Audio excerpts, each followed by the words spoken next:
All right, so yesterday we took pictures. I told you to email them to yourselves. Hopefully you did that. I got one of my photos and I put it onto the desktop. I'm going to open it up in Photoshop. How many did I tell you to take? At least 5. So you're going to be editing 5 photos. Now, I was playing around with framing on this one, and so that's why I took this photo at this angle. It's not, if this were me, if I'm critiquing this photo, the first thing I'm going to say is it's not straight, right? It's at a weird angle. And so I think what I'm going to do is I'm going to use the crop tool, and I'm going to move it around so that the horizon line is a straight line like that. You know the crop tool, you know you can do that, so I'm not going to go over that again. It gets rid of all the unneeded stuff. It keeps the frame inside the photo. I'm going to hit enter when I'm done. The other thing that we talked about yesterday was not having people in the background. So I'm going to use the zoom tool. There you are. Hi. Use my trusty lasso.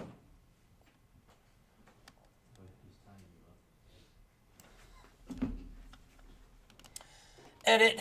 Let's go with generative fill. If I just leave it blank, it's going to analyze this and go, oh, there's a person there. He probably wants to get rid of that person. You can see that it's working in the layer window right here. It's doing its thing. The AI is analyzing everything, and it'll give me 3 options when it's done. I like that option. Yes? Type like beetle or something in there? You can type what you, and it'll generate it. Maybe make him a beetle? No, I don't want to do that. I want the focus to be on the background. Okay, so let's look, see more of this image. We got a couple other people. Oh, I'm so sorry. Goodbye.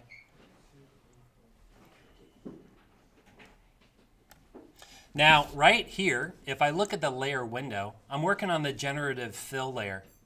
But that image is on the background layer. So I'm going to click on the background, go up here to generative fill. So it works on this background and hit generate. It's going to do another analysis. Because I didn't put anything in, it's going to try to guess what I'm thinking. Sometimes it works, sometimes it doesn't. That time it worked. There we go. Got one more person. Again, I'm going to click on that layer, edit, generative fill.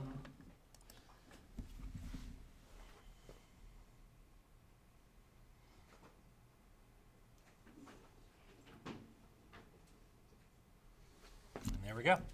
I'm going to zoom out.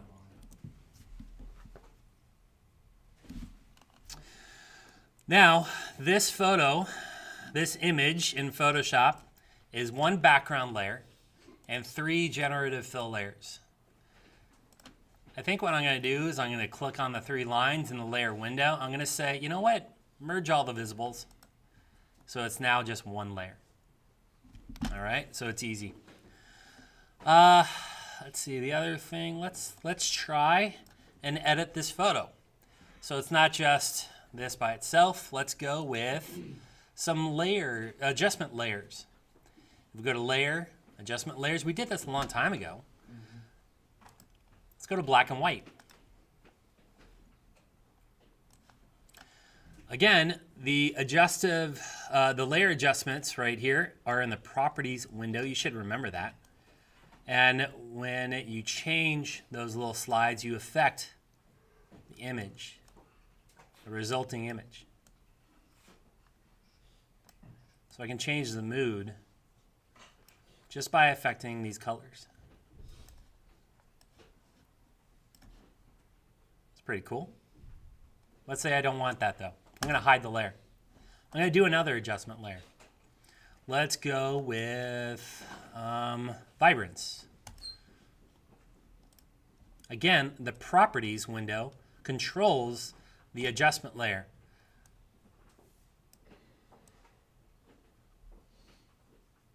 So I can almost take the color away.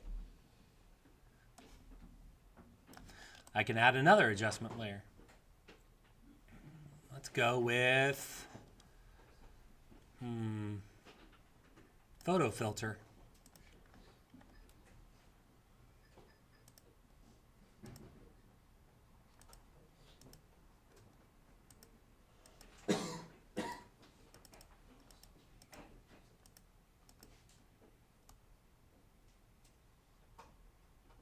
Now it's like we're on Mars. Everything you do in here, I want you to have a reason for doing it.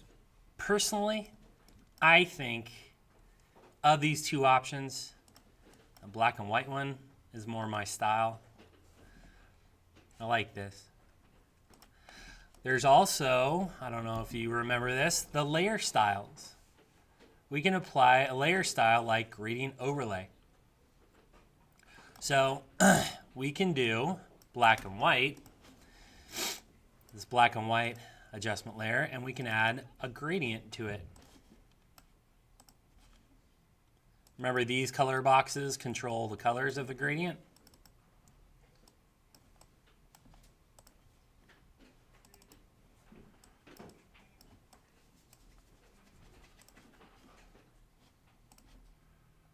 Change the angle of the gradient and even the opacity of that gradient.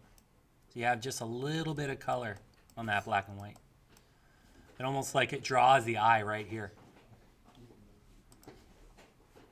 Those are the kinds of things I want you playing around with each of your 5 photos. Okay? 5 photos. I want you to use all the lessons that we've had in Photoshop to experiment. And again, where I would go is adjustment layers and layer styles. Each one of those will give you different effects, and it'll change the way your photo looks in the end. And that's what we're going for. Each one of these photos should have a different style, different feeling, and that's what the goal. At the end of each file, when you're done with it, when you're satisfied, I want you to save it as a Photoshop format file so that you can go back to it later and maybe edit it. But I also want you to save it as a copy, as a JPEG file. The JPEG file is the one that you're going to churn in on Google Classroom, and that's the one that I'm going to put up when we do our critique. Okay? Google Classroom does not like Photoshop files because it has layers. It doesn't know what the file looks like. It doesn't know how to deal with it. So you're going to save it 2 different times. Once as a Photoshop file, so you can make changes, and another time as a JPEG, so you can turn it in. 5 files. Any questions? All right, let's get to it. Here we go.